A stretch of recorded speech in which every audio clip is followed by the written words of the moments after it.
Here are 8 steps to starting a digital marketing agency and growing this to 6 figures, ideally as quickly as possible. Step number 1 is deciding what exactly you're going to sell. This is very, very obvious, but most people just get this wrong, right? So what I suggest here is having a service that is as productized as possible and ideally just one service. You don't want to sell Facebook ads and SEO and whatever else. You want to have ideally one service that is as repeatable as possible, i.e. productized. What that means is you're ideally doing the same thing over and over again for every single one of your clients, rather than having a completely custom new process every time, because that just simply doesn't scale. Beyond that, you want something that is high ticket and recurrent. So ideally you can charge, a couple $1,000s a month for this, rather than simply having, $2,000 one time, and then you have to go find a new client every single time. You're getting paid $2,000 a month. The average retention rate is say 2 years. Well, that is a $48,000 client, and you have to replace them on average every 2 years versus every single month to hit your revenue and profit goals. And beyond that, just whatever fits with your skills and your strengths and your interests, right? Whatever you're actually interested in doing as a service. Now again, stick to one thing ideally, though when you're starting out, it's okay to kind of play around with different things. It's not scalable, but you don't have to build a scalable business from day one. You just want to experiment in those early days and figure out again, what are you interested in and what are your strengths. Now, to give you context, my personal business as an agency is selling SEO to Shopify stores. Now we do Shopify because it's platform specific, so it's easier to scale because it's basically the same thing over and over again. And we do Shopify and e-commerce type clients because they pay a lot of money, it's complicated projects, it's very technical, and fits well with my strengths and my interests, which is making a lot of money firstly, because clients pay more money per client, and the whole technical side of things is far more interesting to me than like local SEO or content marketing type stuff. But again, that depends on every single person individually. Now, if you need more ideas for this, then I have another video where I go through 12 digital marketing services you can sell for upwards of $1,000 per month. So I highly recommend you go check that out first. But moving on to step number 2, which is now you have a service to sell, you have to figure out who to sell that service to. And generally, again, I say the same thing. You want to be a specialist in almost all cases for scale. However, in the early days, that probably isn't ideal because you simply don't know what to specialize in. So what I usually recommend for beginners is starting with local business type clients. Now, the downside of local business type clients is that they're heavily marketed to, much more so than competitive type clients. But if you start with local businesses, then it's really, really easy to get them results. It's really hard to screw it up. And it's usually quite easy to approach them and talk with them.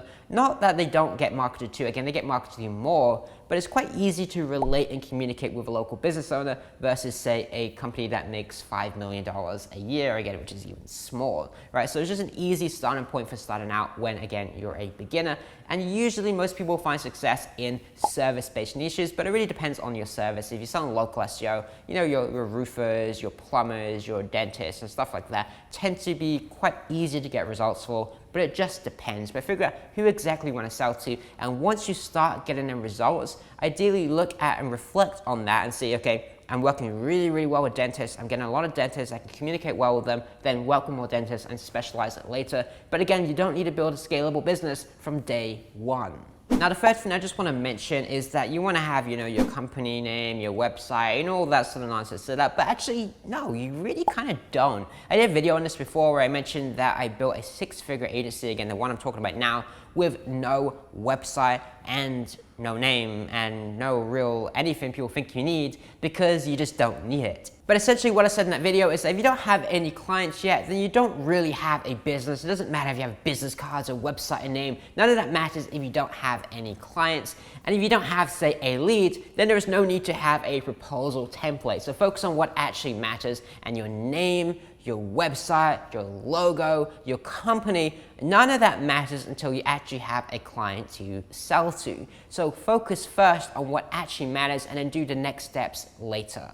Now, step number 4, let's get into the actual action. Let's go land our first client. Now, this is actually very, very difficult. Don't let anyone tell you otherwise. It is difficult to land your very first client and usually your first few because you don't have any experience. You don't have any experience with sales or fulfillment, and you don't really know what you're doing, right? So it's difficult, but here's some ideas to get you started. And above all else, it's just patience and putting in the work, okay? So number 1 is starting with your network. Your network is a great starting point. You probably know a dentist, you probably know a local business owner, you probably know some people that you can at least try and communicate with, possibly even do some free offer, it's like free work for them, but just get your foot in the door and just start talking to some people. Now, an easy starting point with this is posting something on Facebook, because most people watching this are like me and computer nerds and don't really want to actually go out and talk to real people, though you have to later on.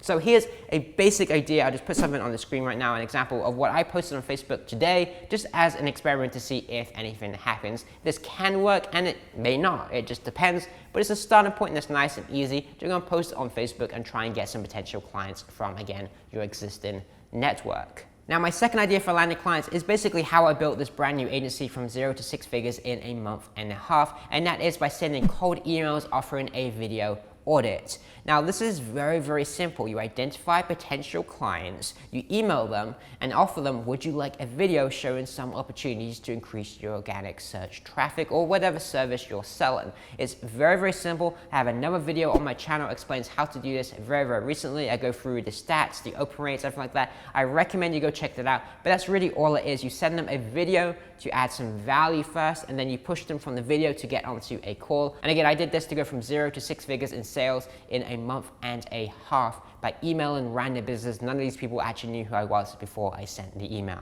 The third strategy I recommend to land clients is rather than sending them an email offering a video audit, you can also just email them directly and offer your services, but word it in a much better way than that. So here's an example of email I sent to people that were featured on AppSumo. I figured that if they're featured on AppSumo, they're a good potential client for us. They have some money coming in, and most likely they want to do something with SEO. There's a good chance anyway that they want to, and link building is one of our services that we offer to do that. So we emailed all these guys with an email just like this. It's a little bit interesting, a little bit fun, and we got some really, really good open rates and response rates and everything to this campaign. So this is basically just a direct cold email, but you have to be careful to write good copy and write it in a fun way, which is another skill in itself to learn how to do this. But if you notice, these cold email strategies are really simple. It's identify potential targets for your services and then simply email them and offer them your service directly or some sort of value that leads into the service. But either way, they know from the start that your intention is that you sell the service. It's very, very easy versus like creating content and hoping people find this content and hoping the right people find this content and hoping they then go on to contact you. Now, the fourth strategy I recommend isn't something that I actually do, but it is a good strategy nonetheless, and that is going to networking events. Now, I'm a computer nerd, so I'd just rather not do it. But it is a good strategy because, again, this is a people business. So if you can go to networking events and meet your potential clients, whether that is an e-commerce conference, stuff like that, or whether it's local networking events, but by going to things like this, you can meet your potential clients directly, you can introduce yourself, and you don't sell to people at these events, but you just open the door to a relationship where you may potentially land them as a client in the future. Again, you may not like to do this, I don't, but it is a people business, and the better you are at communicating with people, the more success you will have in this business. So maybe it's something worth considering and something worth trying out, even if you're not naturally good at those types of things. Now, at this point, that should be enough to get some leads coming in. It's not going to be quick, and again, it's not going to be easy, but it will work because I do this myself even today, and it is still working today. But it does take time, especially in the early days when you don't write emails well and you don't have to communicate well with people and everything like that. It's still difficult in the early days, but as you get more into it, it gets quicker and quicker and quicker. So that moves into step number 5, which is to close the deal and actually sign those leads as a potential clients. Now, really, you're only looking at maybe 20% of them actually signing up as a client, even out of people that request video audits, because that's simply how it goes. So let's run through how exactly you do this. There's really just 3 steps to closing a deal on digital marketing services. It's actually very, very easy to sell, so don't worry if you're not some pushy sales guy or anything like that, okay? The first step is a qualification call. That is where you go on the phone with them and you simply ask them questions. You ask them what they're looking to achieve. You ask them what their budget is. You ask them why they're interested in doing SEO now or digital marketing service or whatever it is now versus 6 months ago. Like, what is there something interested in this now? What are their goals? And you just talk with them and ask them questions, and you use this information to sell to them. You use this to create a plan, to understand their goals, to understand their problems, and create a solution to those problems and create a solution to achieving those goals. It's very simple. It's a qualification call. You just ask them some questions. And again, I have another video on my channel on how to sell digital marketing services where I dive deeper into what types of questions to actually ask them.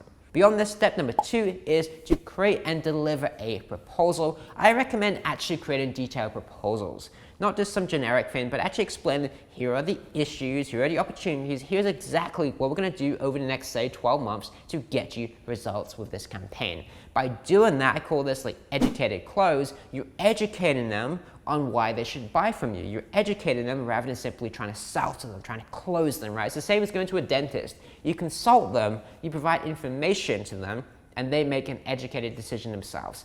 I prefer selling this way, and it becomes very, very easy to sell when you do it this way. But beyond that, don't just email this to them. It's very, very bad. You're going to lose a lot of deals doing that. Instead, you want to create a proposal, and while you're on a qualification call, schedule them in for a call in 2 or 3 days' time to go through the plan that you create for them, and then go on a Zoom call and literally just walk them through the whole proposal step by step, highlighting the issues, opportunities, and basically the game plan of how you're going to get them results. By doing that, you just build up a ton of credibility, and again, selling becomes easy. Now, at the end of this call, you have to ask them for the sale, and here's what I've kind of found. I used to think I need to have a whole bunch of objection handlers and stuff like that, of what if they say this, or what if they say this. Really, I don't even care anymore. Here's what I do. I get to the end of the presentation, I say, okay, here's our pricing, here's why our pricing is this, and I just explain it all for them. And I basically say, okay, so this is everything I have for you. If you're interested in this, let me know. But what I'm gonna do is I'm gonna send this to you. I know you probably wanna think about this, so have a little think about it and let me know when you wanna go ahead with the campaign.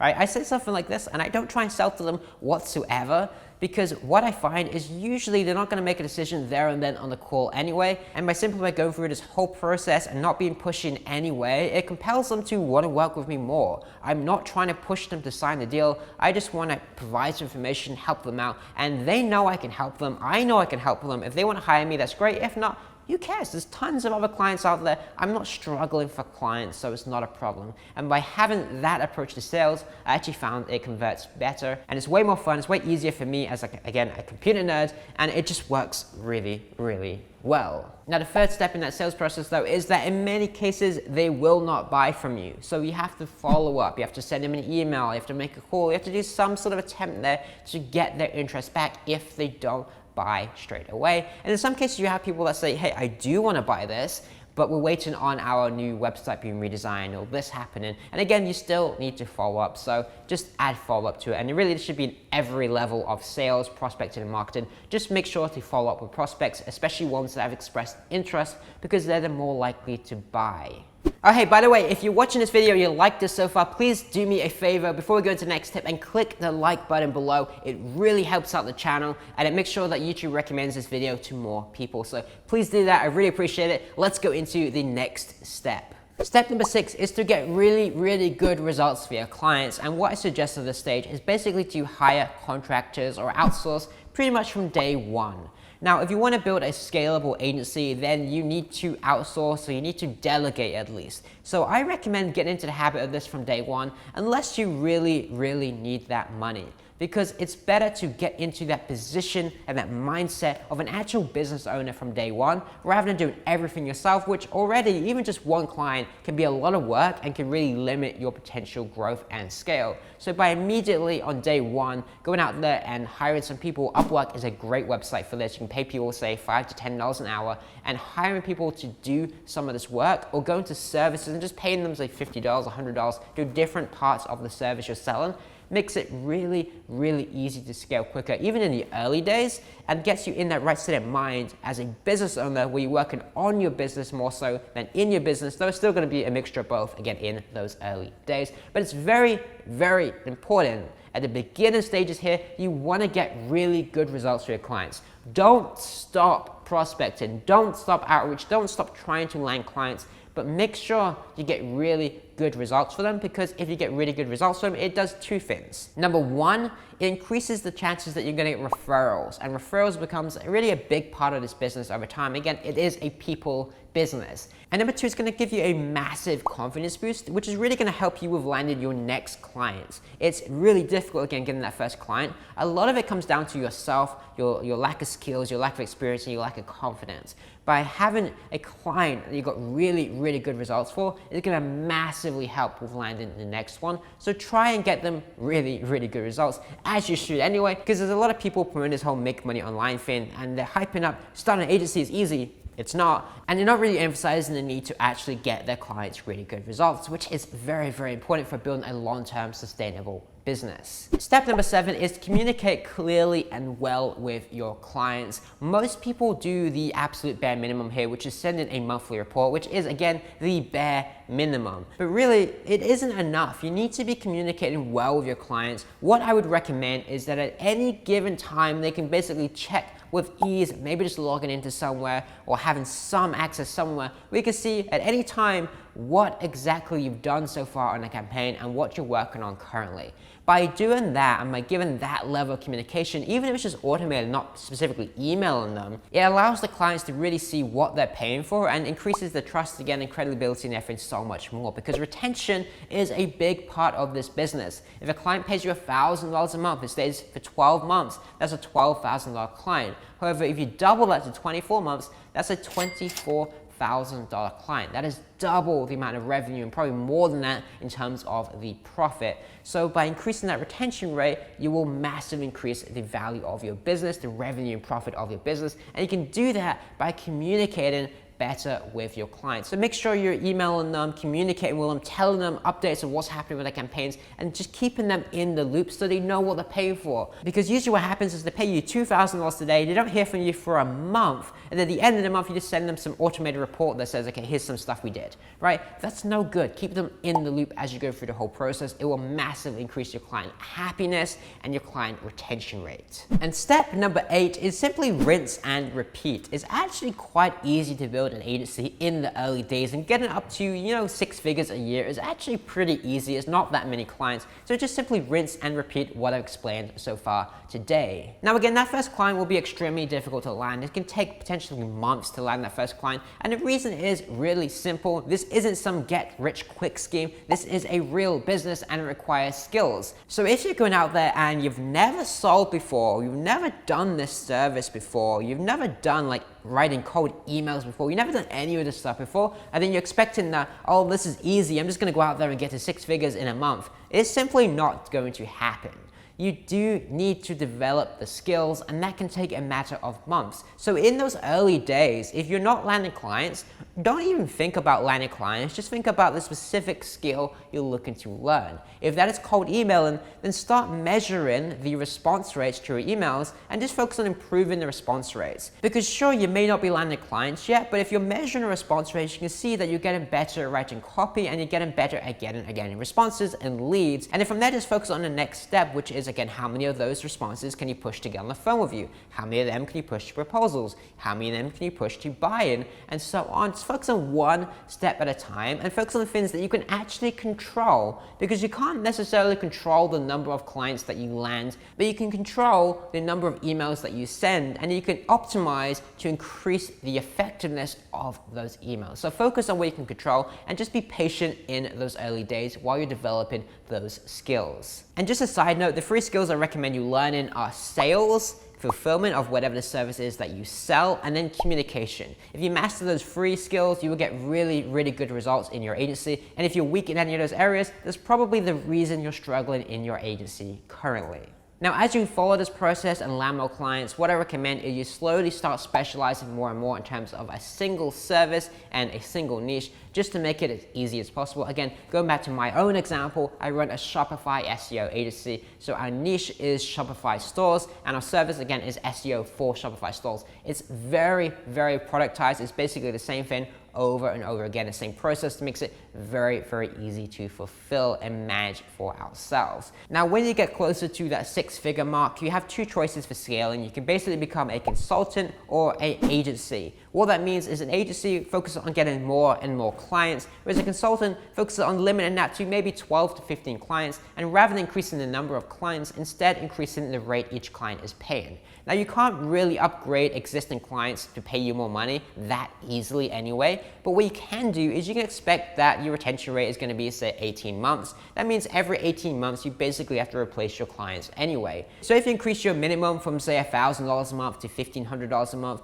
well, over time, as as you land new clients and the old ones drop off, slowly your average client spend becomes maybe $1,300 and $1,400, eventually $1,500 a month, and you just keep increasing that rate. So yeah, you stick to maybe 15 clients, but they're paying you more and more money, and over time, that becomes 15 clients paying you, say, $2,500 a month. The alternative to that, of course, is an agency, which is to try and get more and more clients all the time. Now again, you can still increase your rates constantly. I still recommend doing that if it's working really, really well for you, but an agency allows you to basically build up a team, which can be a lot more fun and a lot more challenging. It really depends on what exactly you're interested in doing, but that's kind of the two paths for scale. But really, you're not even at the stage yet, so don't even worry about that, don't even think about that. Just go out there first and get your first clients. Again, it doesn't need to be a scalable business from day one. Just get paid, and you can make it scalable later. So I recommend go actually send some emails, go meet some people, go put yourself out there and land some clients. And really, that's all I have for you in this video. So if you like this, please do me a favor, click the like button below so YouTube recommends this video to more people. And aside from that, I will see you in my next video.